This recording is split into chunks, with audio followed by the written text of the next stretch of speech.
بات کر رہے ہو؟ تم یہ بات کر رہے ہو کہ محمد نے اپنی بہو سے اپنے بیٹے کی بیوی سے شادی کر لی؟ تو اللہ تعالیٰ فرما رہے ہیں ما کان محمد ابا احد من رجالکم، کہ محمد تمہارے مردوں میں سے کسی کے باپ ہی نہیں ہے. ان کے چھوٹے چھوٹے بچے تھے اس وقت انتقال کر گئے. مرد کا کسی کے باپ ہی نہیں ہے. جب کسی کا باپ ہی نہیں ہے محمد کسی مرد کے، تو پھر وہ کہاں سے ہوں گے؟ ان کے بیٹے کی بہو کہاں سے ہوئی؟ وہ تو زید بن حارثہ نہ جانے کون سے علاقے کے یہاں غلام بن کر آئے. اللہ کے رسول صلی اللہ علیہ وسلم نے اسے اپنایا اور اسے پیار دیا، اسے پالا اور پوشا اور جوان کر دیا. کوئی ان کا حقیقی بیٹا نہیں ہے. پھر اللہ آگے فرماتے ہیں لیکن محمد ہے کیا؟ محمد ہے ولیکن رسول اللہ، لیکن وہ اللہ کے رسول ہے. وہ خاتم النبیین، اور آخری نبی ہے. یہی نبی ہے جو رسموں کو توڑیں گے، جو رسموں کو رواجوں کو پاس کریں گے. یہ نہیں کریں گے تو اور کون کرے گا؟ تو میرے مسلمان بھائیوں اور بہنوں، ہمارے لیے زندگی جو ہے، اسوہ حسنہ جو ہے، وہ ہے اللہ کے رسول جناب محمد مصطفیٰ صلی اللہ علیہ وسلم کی زندگی. ان کا کردار جو ہے وہ ہمارے لیے اسوہ حسنہ ہے. اس کے اوپر چلنا ہے، انہی کے طریقے پر چلنا ہے، تب جا کے ہم اللہ کی خوشنودی کو حاصل کر پائیں گے. اللہ کی خوشنودی حاصل کرنے کے لیے چند باتیں میں آپ کے کچھ وقت میں بتا دیتا ہوں. اللہ کی خوشنودی حاصل کرنا چاہتے ہو تو سب سے پہلے توحید و اخلاص، توحید و اخلاص، للہیت. ہر کام میں کہ کام کرو صرف اللہ کے لیے، اللہ کے سوا کوئی ریاکاری، کوئی دکھاوا نہیں. کیونکہ دکھاوا سے، ریاکاری سے اللہ خوش نہیں ہوتا ہے، اللہ ناراض ہوتا ہے. نماز، روزہ، زکوٰۃ، خیرات، صدقات، جو کچھ بھی آپ کرو اس میں نیت اور اخلاص کے ساتھ، للہیت کے ساتھ وہ کام صرف اللہ کے لیے. اس کے ذریعے سے کیا ملے گی؟ خوشنودی ملے گی، اللہ کی رضامندی ملے گی. ایک بات. دوسری چیز ہے صحابہ کی اتباع کرنا، صحابہ کی بھی اتباع کرنا. اللہ تعالیٰ نے سورہ توبہ میں فرمایا السابقون الاولون من المہاجرین والانصار والذین اتبعوہم بإحسان، کہ سبقت کرنے والے پہلے چاہے مہاجر ہو چاہے انصار ہو، صحابہ چاہے مہاجر ہو چاہے انصار ہو، اور وہ لوگ والذین اتبعوہم بإحسان، اور وہ لوگ جنہوں نے ان کی اتباع کی اچھے کاموں میں، ان کی اتباع کی. آگے اللہ کیا فرما رہے ہیں؟ اللہ فرما رہے ہیں رضی اللہ عنہم ورضوا عنہ، اللہ ان سے راضی ہو گیا، وہ اللہ سے راضی ہو گئے. جنہوں نے صحابہ کے طریقے کو فالو کیا، سلف صالحین کی بات کو مانا. ہم سلفی ہیں، جو متبع سنت تھے، ان کی اتباع کی، ان کی پیروی کی صحابہ کی. تو اللہ فرما رہے ہیں رضی اللہ عنہم ورضوا عنہ. آگے اللہ فرما رہے ہیں وَأَعَدَّ لَهُمْ جَنَّاتٍ تَجْرِي تَحْتِهَا الْأَنْهَارُ خَالِدِينَ فِيهَا أَبَدًا. ان کے لیے اللہ کے یہاں بہترین باغیچے ہیں، ان باغیچوں کے نیچے نہریں جاری ہے اور وہاں پر ہمیشہ ہمیش کے لیے رہیں گے. ذَلِكَ الْفَوْزُ الْعَظِيمُ، یہی بڑی کامیابی ہے. تو صحابہ کے بتائے ہوئے راستے پر بھی انہوں نے کس طرح اللہ کے رسول صلی اللہ علیہ وسلم کی زندگی میں اور بعد میں بھی اللہ کے رسول صلی اللہ علیہ وسلم کو کیسے فالو کیا، کس طریقے سے وہ ایمان لے آئے اور کس طرح مشقتیں اٹھائی ہے اس دین کے لیے، ہمیں بھی ان کو فالو کر کے اسی طریقے سے ہمیں ہر ایک بات جو ہمیں قرآن اور صحیح حدیث کی بات معلوم ہو اس پر عمل کرنے کا ہمارے اندر وہی جذبہ ہو جو صحابہ کے اندر جذبہ تھا.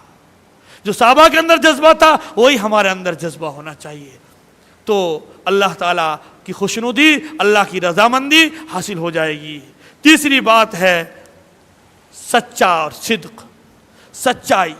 آج ہم لوگ بڑے ہر کام میں دغا، ہر کام میں جھوٹ، ہمارا کاروبار، ہمارا کوئی بھی کام بغیر جھوٹ کے ہم نہیں کر رہے. تو سچائی، اور سچائی اتنا بڑا پروانہ ہے اور سچائی اتنی بڑی چیز ہے کہ اللہ تبارک تعالی فرماتے ہیں سورہ مائدہ میں، قال اللہ ھذا یوم ینفع الصادقین صدقہم. کل قیامت کے دن اللہ فرما رہے ہیں یہ وہ دن ہے جس دن سچوں کو ان کا سچ نفع پہنچائے گا، سچوں کو ان کا سچ نفع پہنچائے گا. اور آگے اللہ فرما رہے ہیں لہم جنات تجری من تحتها الانہار خالدین فیہا ذالک الفوز العظیم. تو سچائی یہ بھی اللہ کی رضامندی، اللہ کی خوشنودی کا یہ بھی راستہ ہے کہ سچائی والا راستہ ہم اختیار کریں تو اس سے بھی اللہ کی رضامندی، اللہ کی خوشنودی حاصل ہوگی. آپ نے صلح حدیبیہ کے واقعہ وہ نہیں آپ کے ذہن میں ہیں کہ صلح حدیبیہ کے موقع پر جب یہ افواہ پھیلی کہ حضرت عثمان غنی رضی اللہ تعالیٰ عنہ کا قتل ہو گیا ہے، ان کو قتل کر دیا گیا ہے، تب اس وقت 1400 صحابہ نے بیت رضوان کی ایک درخت کے نیچے ان سب نے مرنے اور مارنے کی قسم کھائی کہ جب تک ہم بدلہ نہ لے لیں گے عثمان کا تب تک ہم واپس نہیں لوٹیں گے. یہ جو بیعت کی تھی یہ بیعت صرف زبانی بیعت نہیں تھی، اللہ تعالیٰ نے ان تمام 1400 صحابہ کے بارے میں اللہ خود نے گواہی دی ہے کہ میں نے ان کے دلوں کو جھانکا، وہ ایک دم سچے تھے. سچ اتنی بڑی چیز ہے، سچ اتنی بڑی چیز ہے تو سچائی کو اختیار کرنا. اور اگر پھر آزمائش اگر آ رہی ہے، امتحان آ رہا ہے تو گھبرانا نہیں. ایک امتحان اللہ کی رضامندی والا بھی ہوتا ہے. آپ اعمال اچھے کر رہے ہو، آپ کام ٹھیک کر رہے ہو، آپ سب کچھ کر رہے ہو آپ کی طاقت کے مطابق، حت الامکان آپ کی طاقت کے مطابق آپ بہترین کام کر رہے ہو اللہ کی خوشنودی کے لیے، پھر بھی آپ کا بچہ بیمار ہو رہا ہے، آپ کے کاروبار میں گھاٹا آ رہا ہے، آپ کو اور نقصان ہو رہا ہے تو گھبرانے کی بات نہیں. یہ اللہ کی طرف سے آزمائش جو ہے یہ خوشنودی والی آزمائش ہے. یہ ایک دوسری اگر ایسے ہی آپ کام ٹھیک نہیں کر رہے ہو، اللہ کی نافرمانیاں کر رہے ہو، نمازوں کا کوئی ٹھکانہ نہیں، کوئی کہاں، پھر اگر یہ آزمائشیں آ رہی ہے تو پھر یہ آزمائش جو ہے یہ رضامندی والی نہیں، یہ اللہ کا عذاب ہوگا، یہ اللہ کا عذاب ہوگا. یہ ذہن میں رکھنا. آپ کام اچھے کر رہے ہو، اللہ کی خوشنودی والے کام کر رہے ہو، پھر بھی آپ کے اوپر آزمائشیں آ رہی ہے، آپ امتحان میں ڈالے جا رہے ہو، اس کا مطلب ہے آپ اللہ کو پسندیدہ ہو، اللہ آپ سے راضی ہے، خوش ہے، اللہ آزما رہا ہے. اور آپ عمل ٹھیک نہیں کر رہے ہو، نمازوں کا کوئی ٹھکانہ نہیں، اور بھی بہت ساری برائیوں میں ملوث ہے، اور پھر کوئی اللہ کی طرف سے مصیبت آ رہی ہے، پھر وہ عذاب ہوگا. اللہ سے ڈرنا چاہیے، اللہ کا عذاب ہوگا. اس لیے آزمائشوں کا آنا اور اچھے عمل کرتے ہوئے آزمائش آئے تو یہ اللہ کی خوشنودی اور اللہ کی رضامندی کی علامت ہے. شکر سے اللہ کی خوشنودی حاصل ہوتی ہے. اسی طرح کوئی بھی کھانا پینا آپ کرو، بس اللہ کی تعریف، پہنو اٹھو بیٹھو اللہ کی تعریف.